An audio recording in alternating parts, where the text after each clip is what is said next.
Hello, welcome to the Climbing Consciousness.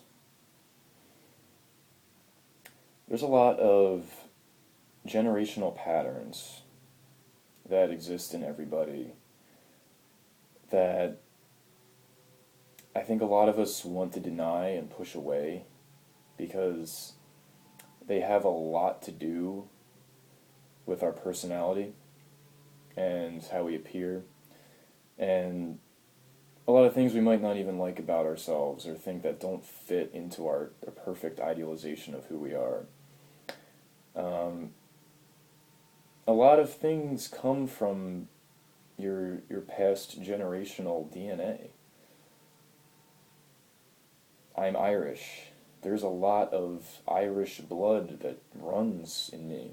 There's a lot of generations upon generations of Irish people and what they went through that passes on. The blood, the DNA, it passes on. And you kind of become just another extension of the generation. You become another extension of it. You become a carrier, in a way. And it's really relieving, I think, to learn about your heritage. Because the more you learn about your heritage, the more you can start to see maybe why you act this way, or why you're afraid of these kinds of things, why you respond to somebody who yells at you like this as opposed to like that. And when you study your heritage, and maybe study what your father did, what your grandfather did, what your great-grandfather did, who they were, your life starts to feel a lot more connected than it was before. You feel a lot less alone than it was before. Sometimes all it takes is a really good talk with your mom, or your dad, or your grandmom, or your granddad, and some point in the conversation, you or they says something that clicks to you, that maybe it probably wasn't talked about when you were a child, but you might reach a certain age where suddenly your father says something, or your mother says something, or your grandmother says something that just clearly displays to you that their inner workings of their mind are so similar to you. And when they were growing up, they probably had the same exact thought patterns that you did, the same exact feelings that you did. Those kind of realizations are really beautiful, and they prove that you're not here alone. You're not in this life just like a solo entity who has just been born, and every thought that you have is alien to you alone, and every feeling you have, even if it's one that doesn't look good, then it's just yours. No one else ever feels things like that. No. Everything that you think, everything that you feel, everything that runs through you, very good chance you have a good, honest heart-to-heart with a close family member. They've had them too. And when you open yourself to that possibility that you aren't living life alone, you are part of a family, you are part of a generation, you are part of a heritage,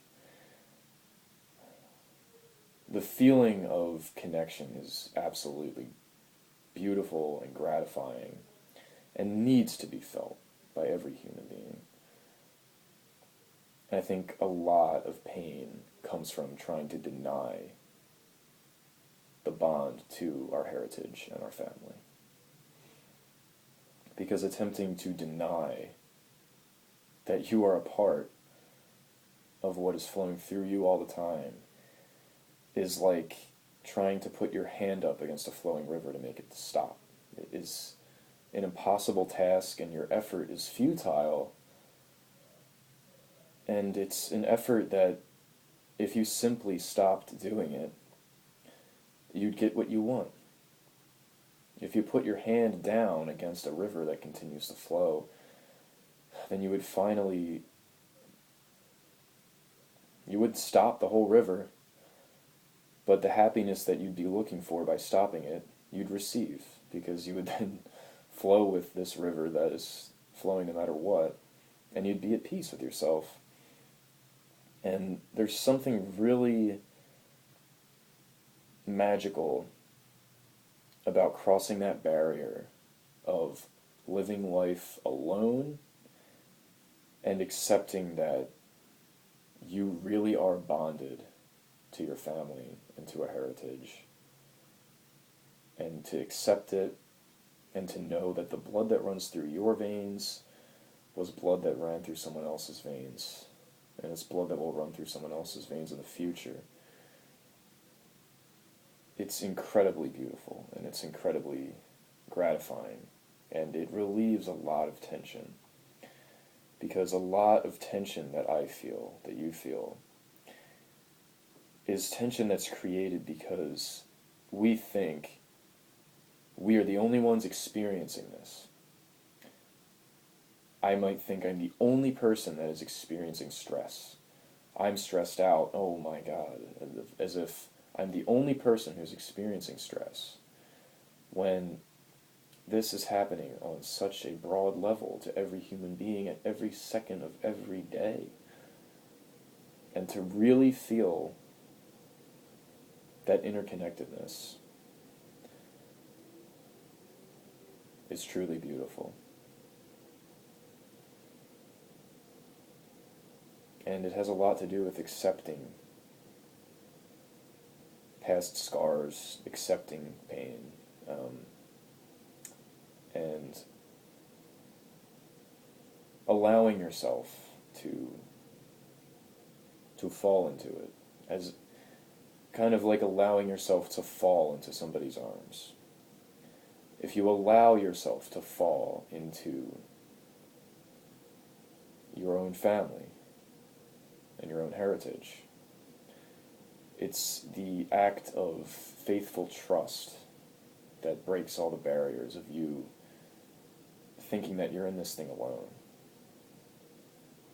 Because you never are, I never am. And even if we ever want to be, we can't, because we are so deeply connected.